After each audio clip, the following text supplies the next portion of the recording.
Hello बच्चों, आज के इस वीडियो में हम व्यष्टि अर्थशास्त्र माइक्रो इकोनॉमिक्स में वास्तविक एवं आदर्शात्मक अर्थशास्त्र या हम कह सकते हैं पॉजिटिव एंड नॉर्मेटिव इकोनॉमिक्स इस टॉपिक को पढ़ेंगे। तो स्टार्ट करते हैं। तो जो पॉजिटिव इकोनॉमिक्स या जो वास्तविक अर्थशास्त्र है वो किस पे डिपेंड करता है? फैक्ट्स और डाटा पे, अर्थात तथ्यों और आंकड़ों पर डिपेंड करता है। वास्तविक अर्थशास्त्र जो है वो हमारे पास्ट, भूत जिसे कहते हैं, वर्तमान जो हमारा इस समय में चल रहा है प्रेजेंट, या जो भविष्य के आर्थिक मुद्दे हैं, जो हमारे आने वाले फ्यूचर के जो आर्थिक मुद्दे हैं उससे संबंध रखता है। तो वास्तविक अर्थशास्त्र भूत, वर्तमान तथा भविष्य के आर्थिक मुद्दों अथवा आर्थिक व्यवहार से संबंधित है। ये उन आर्थिक स्थितियों से संबंधित है जिनका तथ्यों तथा आंकड़ों द्वारा अध्ययन किया जा सकता है। अर्थात ये कोई हम स्पेकुलेशन या कोई अंदाज नहीं लगा रहे, ये जो है कोई जो तथ्यों पर आधारित है और जो आंकड़ों पर आधारित है उसका अगर हम अध्ययन कर रहे हैं तो वो जो है वास्तविक अर्थशास्त्र कहलाता है। जैसे कुछ स्टेटमेंट्स हैं हमारे। पहला कथन है, जैसे स्वतंत्रता प्राप्ति के समय भारत में गरीबी से प्रभावित जनसंख्या का प्रतिशत आज की तुलना में अधिक था। अर्थात जो हम पुराने समय को और आज की तुलना कर रहे हैं, जो ये क्योंकि एक भूतकाल का स्टेटमेंट है, कथन कह सकते हैं, क्योंकि हम पुरानी चीज़ को हम आज की तुलना में, जो हम आज से तुलना कर रहे हैं उसकी, तो हमको मालूम है कि फैक्ट्स हैं कि उस समय गरीबी कितनी थी, जो गरीबी से प्रभावित जनसंख्या थी उस समय कितनी थी, आज कितनी है। तो ये हम क्योंकि फैक्ट्स और डाटा के आधार पर इसको हम वेरीफाई कर सकते हैं, तो इसीलिए ये वास्तविक अर्थशास्त्र कहलाता है। भारत की 22% जनसंख्या निरपेक्ष रूप से गरीबी रेखा से नीचे है। मतलब इसमें बता रखा है, आंकड़े दे रखे हैं 22% और ये डाटा बेस्ड है। तो भारत की 22% जनसंख्या जो है वो निरपेक्ष रूप से गरीबी रेखा से नीचे है। ये आज का वर्तमान काल का सेंटेंस है, वर्तमान काल का स्टेटमेंट है, और ये जो है फैक्ट पे बेस्ड है, इसीलिए इसको वास्तविक अर्थशास्त्र का कथन कहा जाएगा। यदि भारत की जनसंख्या वर्तमान दर से बढ़ती रही तो वर्ष 2025 में गरीबी रेखा से नीचे रहने वाले जनसंख्या का प्रतिशत 22 से अधिक होगा। बिल्कुल, अगर वो भविष्य काल के लिए जो हम अपने आंकड़ों के आधार पर जो आगे के लिए हम अनुमान लगा रहे हैं कि अगर भारत की वर्तमान जो जनसंख्या है इसी दर से बढ़ती रही तो 2025 में जो है गरीबी रेखा से नीचे रहने वाली जनसंख्या वो 22% से अधिक हो जाएगी। ये हमारा स्टेटमेंट, ये भी किस पे बेस्ड है? फैक्ट्स पे बेस्ड है। और ये स्टेटमेंट कैसा है? फ्यूचर का। ये सभी कथन वास्तविक अर्थशास्त्र के अंश हैं। ये अवलोकन भूत, वर्तमान और भविष्य में गरीबी की स्थिति पर प्रकाश डालते हैं कि पहले क्या थी, इस समय क्या है और आने वाले समय में कैसी रहेगी। इसलिए वास्तविक अर्थशास्त्र क्या था, क्या है और क्या होगा से संबंधित है। मतलब इसमें जो वास्तविक अर्थशास्त्र में हम पढ़ते हैं कि क्या था, कि मतलब पहले के बारे में पढ़ रहे हैं कि जो भूतकाल का स्टेटमेंट कि पहले क्या था, अब क्या है, उस चीज़ की स्थिति आज कैसी है और आने वाले समय में क्या होगा। तो ये जो है वास्तविक अर्थशास्त्र में इसका हम अध्ययन करते हैं। वास्तविक अर्थशास्त्र जो है उसकी कथनों की विशेषताएं क्या हैं? ये कथन आर्थिक समस्याओं की प्रकृति तथा सीमा पर प्रकाश डालते हैं अथवा मनुष्य के भूत, वर्तमान और भविष्य से संबंधित आर्थिक व्यवहार का विश्लेषण करते हैं। मतलब क्या है कि आर्थिक समस्या जो हमारी है उनकी प्रकृति क्या है ना, और किस सीमा तक वो प्रभावित कर रही हैं, और मनुष्य के जो है जो पास्ट में, फ्यूचर में और जो प्रेजेंट में जो है उनका जो व्यवहार उन आर्थिक समस्याओं के प्रति है, उसका अध्ययन जो है इस वास्तविक अर्थशास्त्र में होता है। ये कथन भूत, वर्तमान और भविष्य से संबंधित आंकड़ों तथा तथ्यों पर आधारित होता है। इसको मैं पहले डिस्कस कर चुका हूँ कि ये पूरा जो है जो पहले था, जो आज है और जो होगा, आने वाले समय में होगा, ये जो है आंकड़ों और तथ्यों पर, इन बातों पर आधारित होता है। इन कथनों की सत्यता को जांचा जा सकता है क्योंकि ये डाटा बेस्ड है, ये फैक्ट्स पे बेस्ड हैं। इनके जो ये एक तथ्य है तो तथ्यों का तथा आंकड़ों को जांचा जा सकता है। इसीलिए वास्तविक अर्थशास्त्र के कथनों को भी जांचा जा सकता है कि जो हम बोल रहे हैं वो सही है या नहीं है। ये कथन अर्थशास्त्रियों के किसी कथन, मूल्यांकन अथवा विचारों को नहीं दर्शाते। इसमें वाद विवाद हो ही नहीं सकता।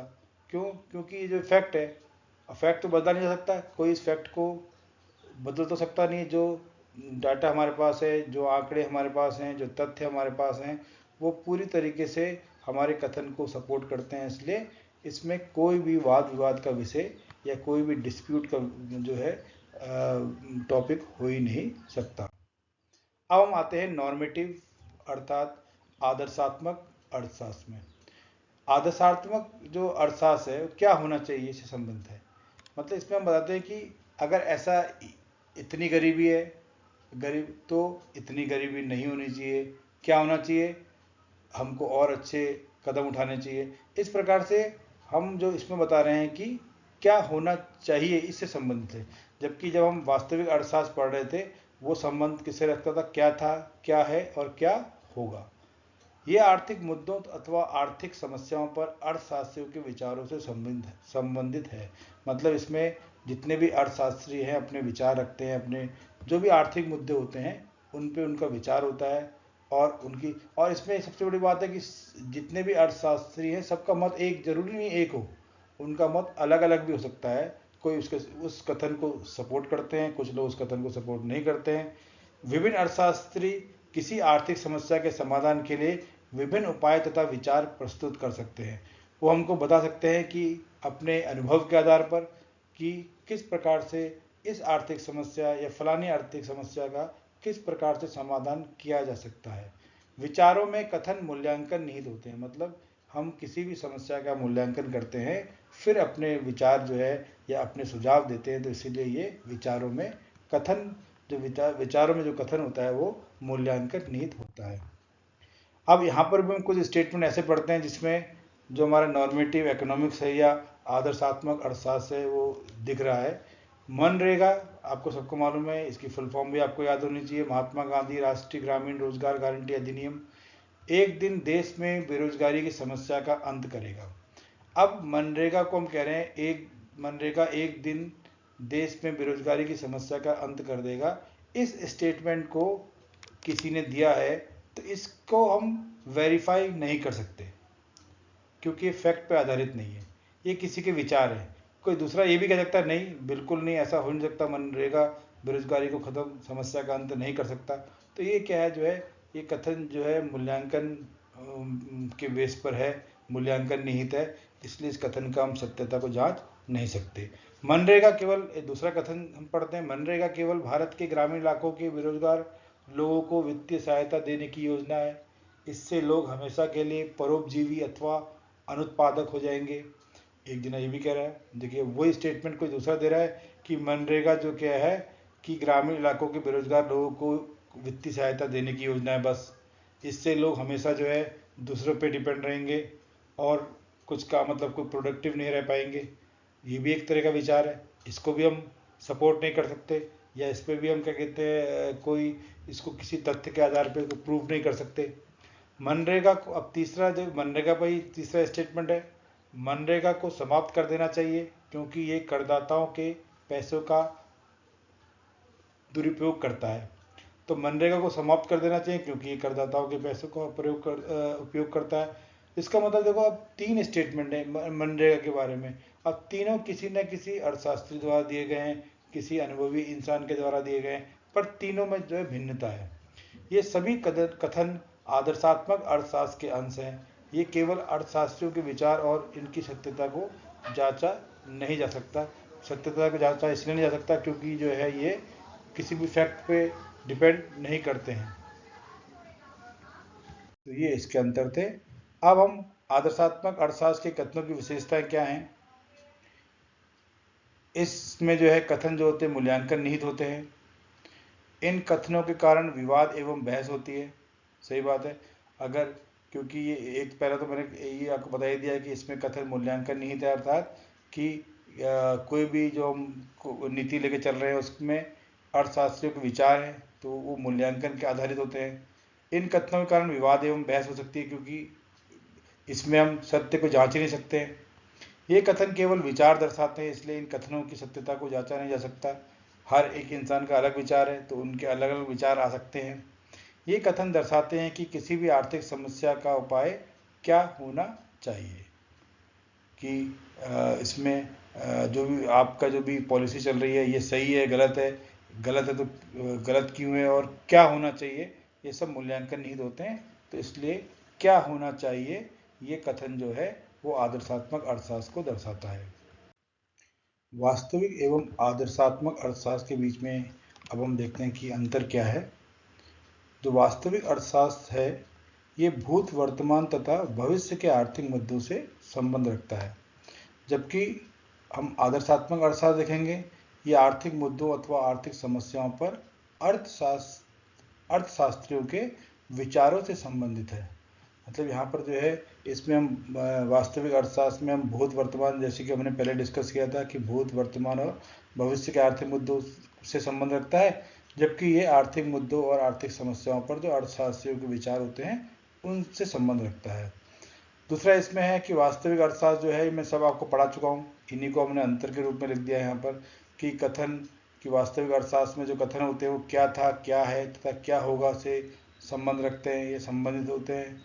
जबकि आदर्शात्मक अर्थशास्त्र में क्या है कि कथन क्या होना चाहिए से संबंधित होते हैं। वास्तविक अर्थशास्त्र के कथन सदैव सत्य नहीं होते हैं, क्योंकि जैसा कि आपको मालूम है कि हम अगर कहते हैं कि भारत की जनसंख्या चीन की जनसंख्या से अधिक है, तो निश्चित रूप से ये वास्तविक कथन है, परंतु ये कथन सत्य भी हो सकता है, असत्य भी हो सकता है, इसकी हम जांच कर सकते हैं।